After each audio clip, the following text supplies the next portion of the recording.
During the Vietnam War, the North Vietnamese and Vietcong forces resorted to a variety of ingenious, cruel, and devastating traps. Unable to match the military might of the United States, they turned to rudimentary yet effective and terrifying methods to incapacitate and kill enemy soldiers. One of the most notorious traps employed was the punji stakes, a simple yet deadly method. Bamboo sticks sharpened to a point were placed in pits, concealed by a false floor that resembled the jungle terrain. These traps were strategically positioned on routes or paths where American forces were likely to pass. Stepping on the hidden stakes would cause an American soldier to fall and be impaled.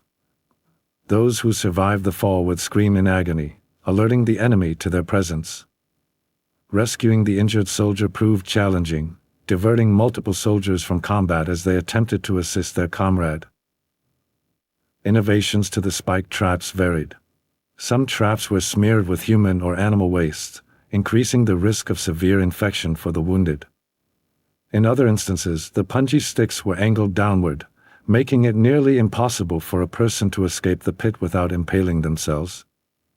Elaborate variations of these spike pits included rotating spike-covered logs or bear trap-like contraptions. The latter consisted of two planks of spiked wood that, when triggered, caused the leg to fall and the spikes to impale the victim. The pits not only contained spikes but were often infested with venomous snakes, particularly the bamboo pit viper.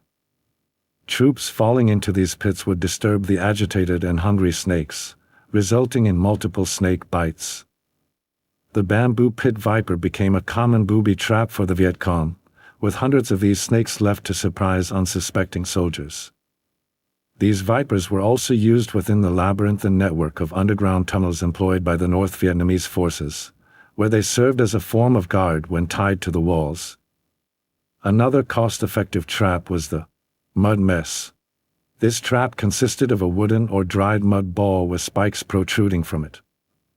Suspended and held in place by a tripwire, the mud mess would crash down on an unsuspecting soldier when triggered by gravity. A similar device, known as the bamboo whip, utilized the tensile strength of bamboo. Sharpened spikes were attached to one end of the bamboo pole, while the trap itself was secured by a tripwire at varying heights. The whip could pierce a person's legs, neck, or chest, depending on its placement. Despite these rudimentary traps, more conventional weapons were also employed in unique ways. One such example was the grenade in a can. This trap involved placing two grenades without safety pins into tin cans, securing the striker levers. A tripwire was attached to each grenade, and the device was concealed along paths, often hidden in trees. When triggered, the grenades would be pulled out of the cans, resulting in an instant detonation.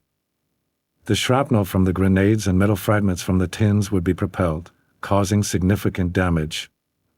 Various types of landmines were extensively used by the Vietcong.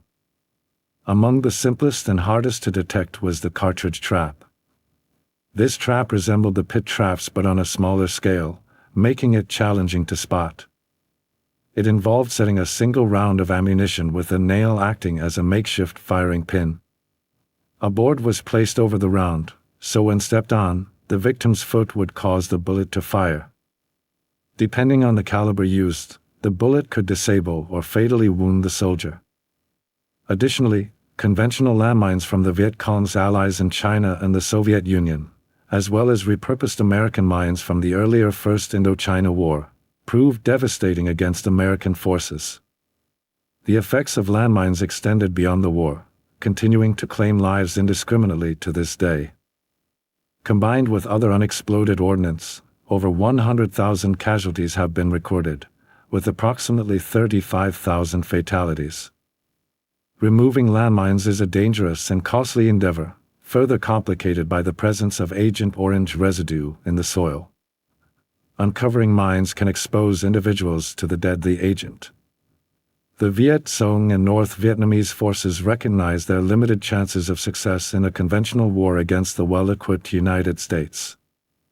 To hinder the American forces, they employed brutal traps that inflicted severe injuries on soldiers, thereby affecting morale and requiring significant resources for rescue operations.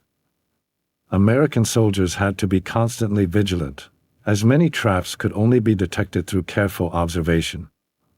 Booby traps and mines accounted for approximately 11% of all deaths and 15% of all wounds suffered by American soldiers, resulting in tens of thousands of casualties. While the Vietnam War was undoubtedly a hellish conflict, the Vietcong's traps resonate due to their primitive construction and brutal effectiveness in causing casualties. While massive bombing campaigns, the deployment of toxic agents like Agent Orange, and the use of napalm are associated with American attempts at victory. The variety of Vietcong traps exemplifies the cruelty of the war.